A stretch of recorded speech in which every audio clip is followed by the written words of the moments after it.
Hi guys, this is Toby. It's Christine. We're at Game 3 of the Preds Avalanche game, and you're watching Post to Post.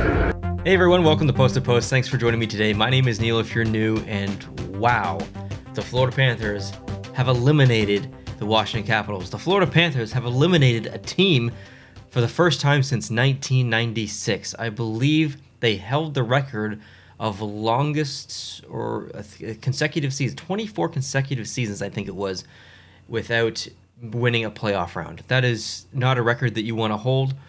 The weight has been lifted off their shoulders. They finally did it, but they barely did it. I mean, they won 4-2.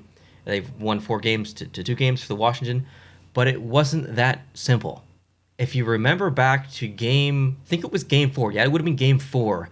Washington was ahead in that game, if I'm not mistaken, going late into the third period, and Florida scored late to push it to overtime, and then they won in overtime. If Washington had have held out in that game, they would have been up in the series 3-1. Could Florida come back in a 3-1 deficit in the series and come back and win? Of course they could, but would they? Statistically, that doesn't happen very often. There's a very good chance that Washington would have eliminated the Florida Panthers if they could have closed out that game with a victory and taken a 3-1 lead in the series. Speaking of games, let's just do a really quick recap. It's pretty late here. It's 1:45 in the morning. It's pretty late.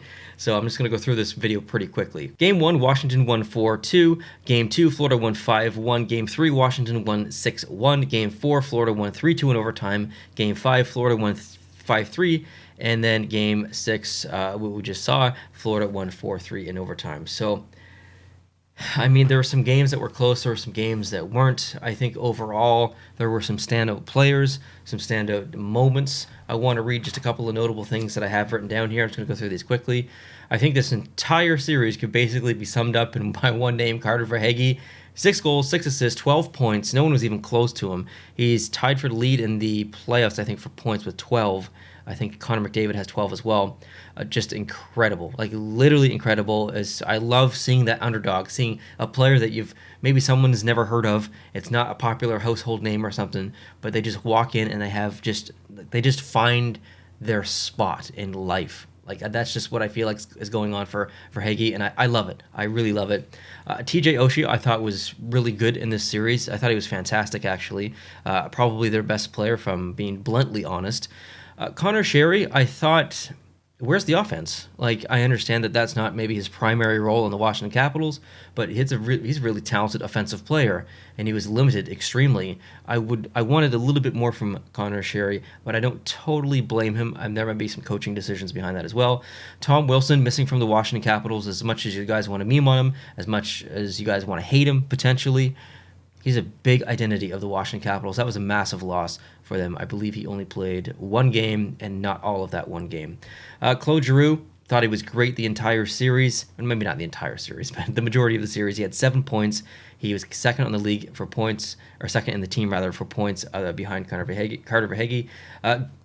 Here's my notable. Here's my like honorable mention, I guess. Gustav Forsling. Okay, not really a household name either, but I thought he was fantastic the majority of the series. I don't really care about plus minus that much, but every once in a while you see a really good stat of plus minus, and you feel like calling it out because it's so much removed from the rest of the team. Forsling he was plus 10. It wasn't that far removed. I think a couple other players on the team had plus 8, but still impressive from him. As far as goaltending, Samsonov and Bobrovsky, I felt sometimes goaltenders are factors in a series. They're the reason that a team fails, a reason that a team succeeds and eliminates another team. I didn't feel that way either way.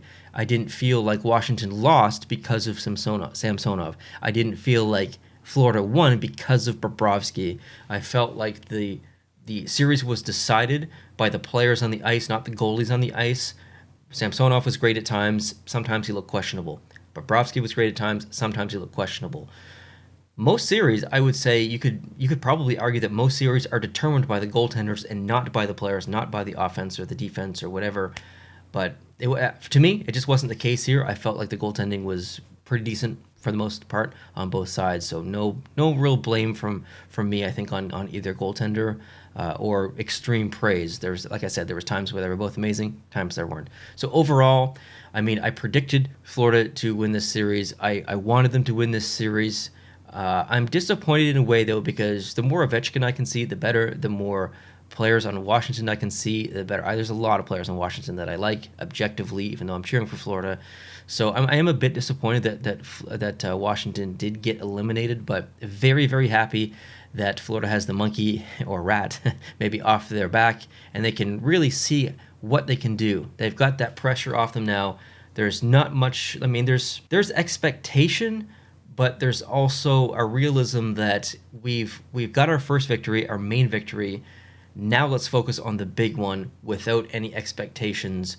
The biggest expectation was, I think, just to win a series. Not win a cup, win a series. They've done that.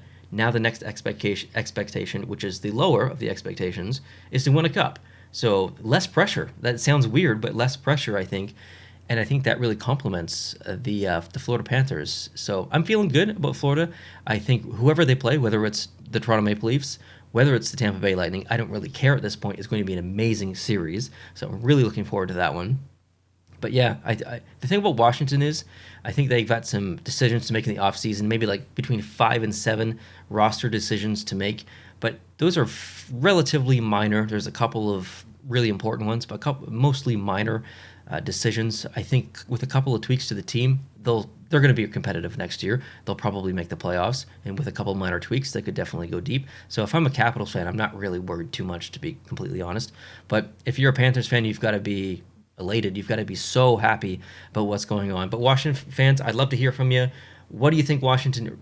Number one thing, what do the Washington Capitals need to do in the offseason? If you could pick one thing, what do they do? Florida Panthers fans, who do you want to face in the second round? Do you think Florida fares off better against Toronto? Do you think they fare off better against Tampa Bay? Is there a choice? Like, is there a wrong choice? Is there a right choice? I don't know. Would love to hear from you. I appreciate you guys, chiming in with your thoughts, and I hope you guys are having a great time watching the playoff hockey that's going on right now. It's just been unbelievable. So many Game 7s, the most since 1992, if I'm not mistaken. Love it. Game 7s. Let's go. All weekend. I'm ready for it. You guys ready for it? Let's do it. Have a great weekend. Enjoy your hockey. If you're new to the channel and you like hockey conversations, please consider hitting the subscribe button. If you did enjoy this video, hit the like button. I'll talk to you guys later. Adios.